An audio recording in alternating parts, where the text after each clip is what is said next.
Ever wondered if prayer actually, improves your health?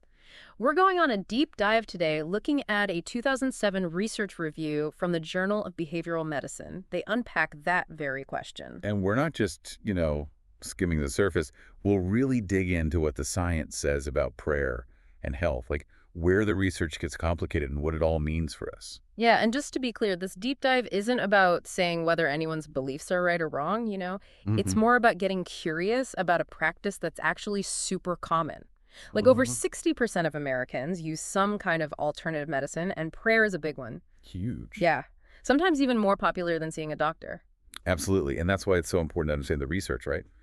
This review really digs into something called distant intercessory prayer.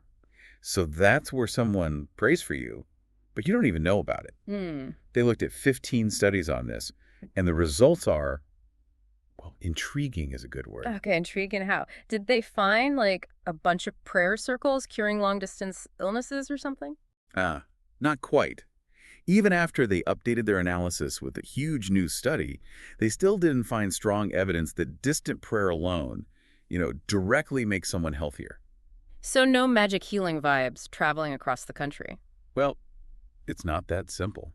The review points out that studying this kind of prayer scientifically is so difficult. I can imagine. Like, how do you even have a real control group for that? Yeah. You can't exactly stop someone's Aunt Mildred from sending good vibes their way, right? That's hilarious, but also a really good point. It's not like giving one group a sugar pill and the other the real drug, and then trying to measure if a higher power is intervening. That's a whole other level of complexity. Exactly. And that's what makes this review so interesting. It doesn't shy away from those, thorny issues. It acknowledges that measuring prayer's effectiveness this way is incredibly tough, maybe even impossible.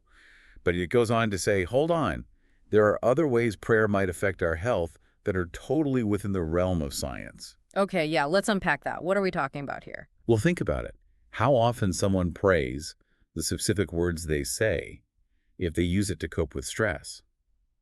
Even the types of prayer they engage in, all of that can be studied, and all of it could have an impact on someone's well-being.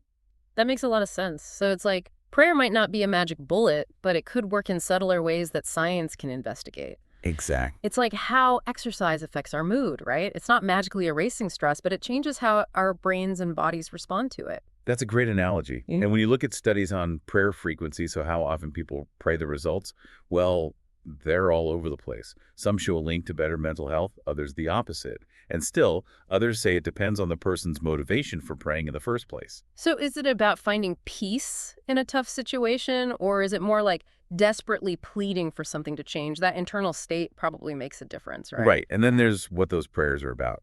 One study actually found that praying for other people, particularly when you're dealing with financial stress, was linked to better physical health. Wait, what? So focusing on somebody else's well-being when you're the one stressed could actually make you physically healthier. That's what the research suggests. Now, of course, there could be other things going on, and this is where the idea of spiritual maturity comes in. Like how deeply someone connects with their faith, which is a whole other thing to try and measure. It's like there are so many layers to this. But this is why I love these deep dives. It forces you to think beyond just the simple headlines. It really does, yeah.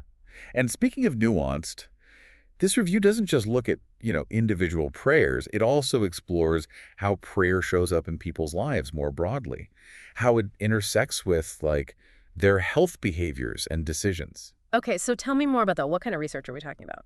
Well, they talk about this one study that looked at people with diabetes, and it found that almost half of them used prayer as part of managing their condition. Hmm, interesting. And here's the thing, only 28% said they prayed specifically for their diabetes to, like, go away. Oh, wow. So maybe for some people, it's less about, asking for a miraculous cure and more about finding the strength to cope, to make healthy choices.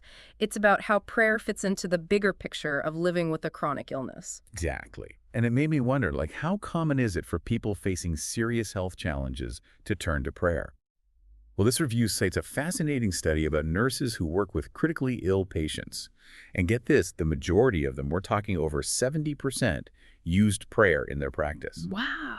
And a whopping 81% had actually recommended prayer to their patients. That's pretty surprising. I wonder if it's more of a formal recommendation or just like a casual suggestion, and how do the patients even respond to that? It seems like a tricky line to walk as a healthcare professional. Absolutely.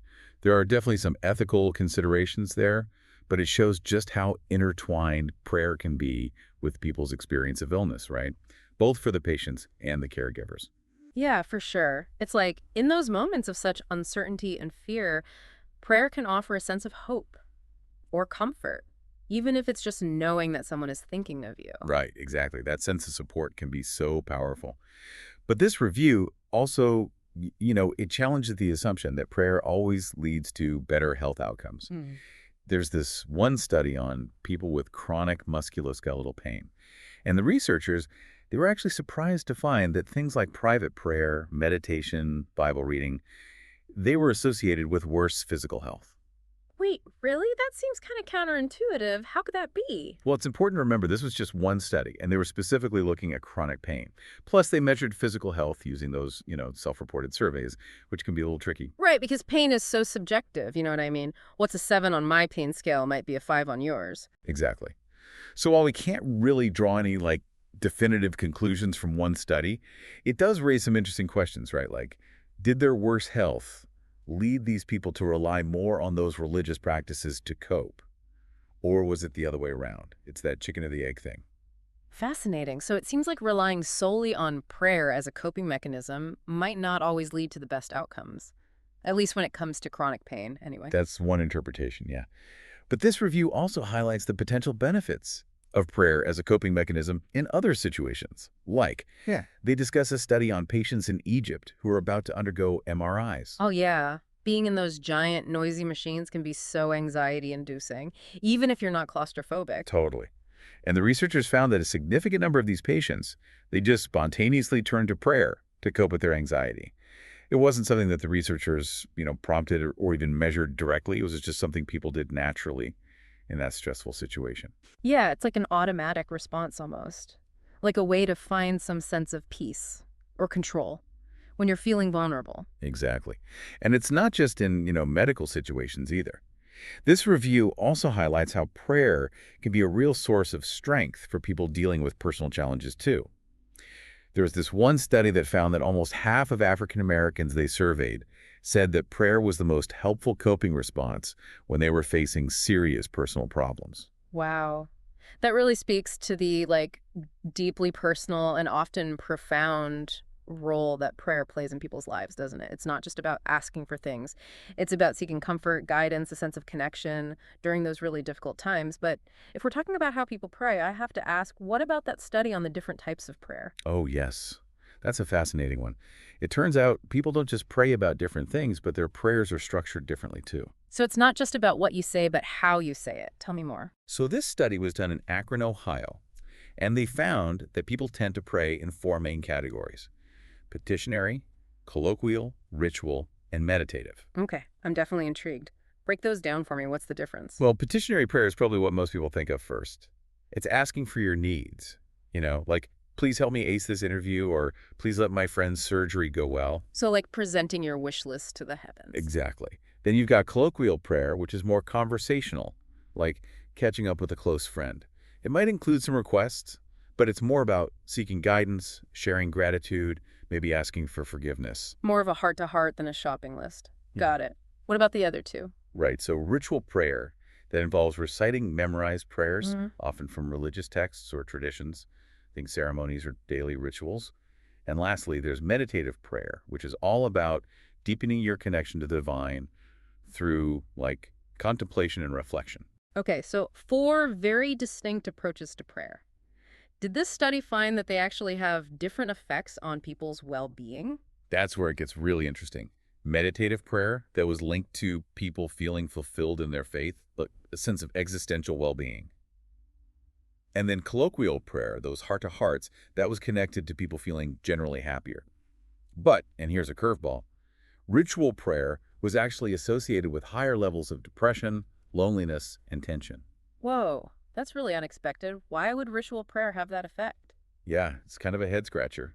It could be that people who are already feeling down are drawn to the structure and familiarity of ritual prayer, or it's possible that, the repetitive, left personally expressive nature of it just doesn't offer the same kind of emotional benefits as those other types. Honestly, we need more research to really unpack that one. It makes you wonder, what's more important, the type of prayer or the actual experience someone has during prayer? Such a good question. And the review actually points to the importance of that internal experience. So people who felt a strong connection to, the divine or a sense of peace while praying, they reported higher levels of well-being overall, no matter what type of prayer they engaged in. So it seems like that feeling of being heard and supported during prayer, that might be the real key ingredient here. Makes sense. Like just going through the motions without any real feeling behind it probably won't do much, right? Probably not. Speaking of doing, what about that study on prayer and financial stress? You mentioned that praying for other people had some pretty interesting effects. Oh, right. That study was fascinating.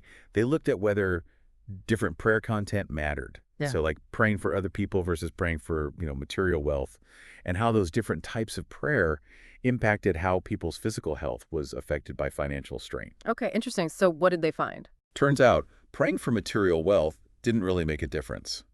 But the people who frequently prayed for others, they were less likely to experience those negative health effects from that financial pressure, So wait, focusing on other people's well-being when you're stressed out could actually protect your own health? That's amazing. isn't it?